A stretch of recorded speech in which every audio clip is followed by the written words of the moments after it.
Good day everyone, welcome to EarthGAN. In this video, I'm going to cover the EarthGAN Mutual Fund Portfolio Review Report.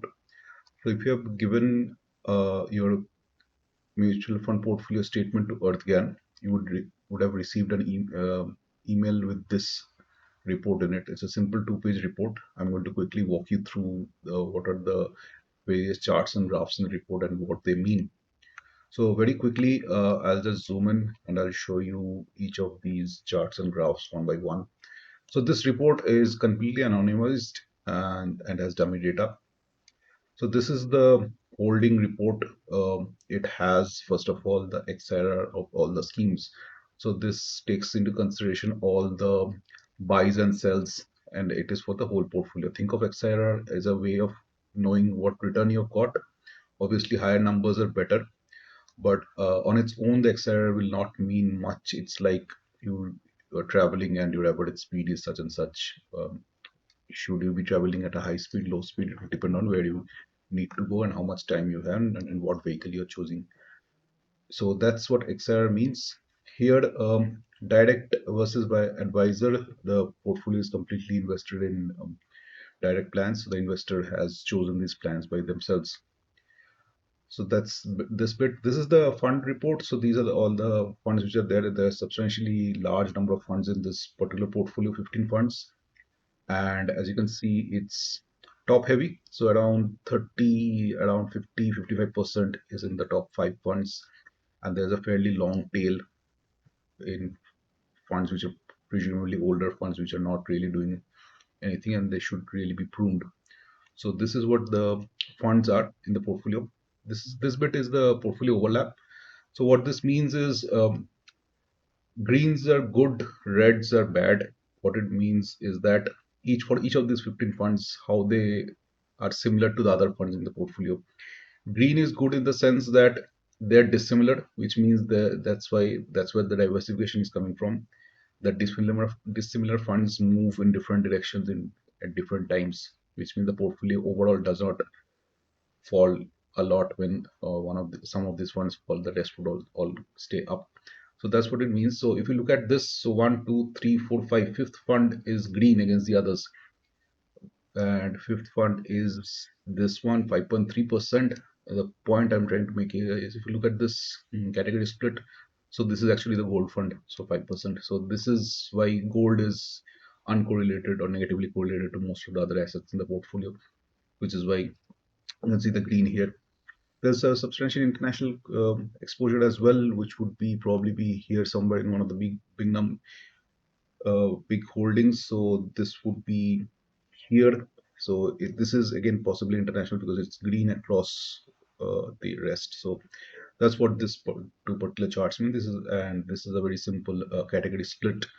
It shows you what categories of funds which are there in the portfolio. In this particular case, we have almost equal allocation to international and index funds, plus a little bit of active equity, not a lot, some gold and some cash holdings.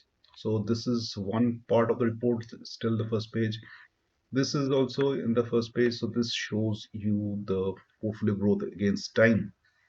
So this is the portfolio value, which is there right now. This is how the portfolio has grown over time. This yellow line, the blue line is the amount that has been invested. So this is where the portfolio started, and these two lines diverge because this is when the portfolio starts giving some profit, and this is why the divergence slowly starts increasing. So this is where the profit comes, and over time the divergence, which is this bit, which is the profit that has grown over time. So that's what this means.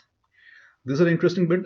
This is the effect of market timing. So whenever large chunk of money has been invested into the portfolio, which is here, biggest buys or biggest sells, when money has been taken out of the portfolio, whether that has been done at a market peak or market trough. So the greens, in this particular case, biggest sells. The greens indicate market. This is because if you're selling, you should ideally be selling close to a market peak. So that's what the greens indicate. The reds always or obviously indicate the reverse. So this in this case, in March 2020, the height of the COVID fall, a substantially large chunk of the amount has been withdrawn from the portfolio, which is obviously not good. So that's what this means. Same for the biggest buys. If you're buying, you should try to buy near the market bottom. So this March 2022 two buy has happened near the market bottom, while this one has happened fairly away from it. So that's another way of understanding behaviorally how the portfolio is performing. Coming to the second page, this bit, I'll just zoom in again. Yeah. So this bit is the current portfolio. The blue line is the current portfolio which is there, and I've chosen three particular portfolio. One is average, one is optimal, and the other is index 4. So these portfolios are sample portfolios which I am tracking, and those three portfolios have given higher returns than this particular portfolio. So average is given a little higher return, optimal has given only slightly higher return, while the index 4 has given substantially higher return. So that's these are sample portfolios which you want to understand what these some portfolios are and if they're suitable. So please get in touch. Last bit is this. This is the risk return chart of this portfolio. So how's the portfolio doing versus the benchmark, and I've chosen the Nifty 50 total return index as the benchmark. So here the yellow dot is the middle of the chart. This is the Nifty portfolio. So I plotted excess risk and excess return. So in this particular quadrant, if your portfolio is in this quadrant, this particular portfolio is for, then it's the best position because this has both positive excess return and negative excess risk. So this is the best place to be in. This is obviously the worst opposite side because it has negative excess returns and positive excess risk. So that's not the right place to be because you are getting lower returns and taking higher risk than a simple Nifty 50 index fund. These two are the other opposites where you have higher return but higher risk. Might work for some people, might not work. Market timing makes a lot of difference. So this is also a tricky place to be in, and so is this one. This is actually terrible in the sense that you are taking lower risk you're taking and you're getting a low return. Terrible in the sense that this indicates that you have very low risk portfolio funds in your portfolio, debt funds or liquid funds or something like that. So this is possibly a portfolio that would suit a retiree if they're not keen on taking too much risk. So this is what the entire report. You will get this report emailed to you if you fill this particular form. I'll leave the link to this particular form in the description section. Just and the form will ask you to download this particular statement from CAMS. This is a consolidated statement. It has CAMS plus KFinTech. So all the mutual funds which are there will be in this. The link will be there in the form itself. I'll just quickly show what this means.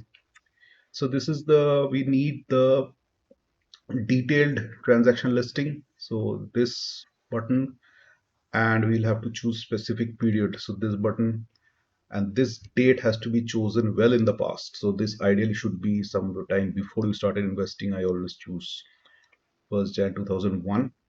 That with zero balance portfolio so that the complete history is present. So whatever you have sold and exited, even that has to be captured. Otherwise, it will not be complete. And you just enter your email and you enter a password. Choose any password. There's some password rules, and you have to make a note of this password because without the password, the statement cannot be opened. Hit submit, and the statement will arrive by email in a few minutes. You need to upload that statement into the form. That's it. And if you have any doubts, there would be links in the description which will help you contact me. Thank you.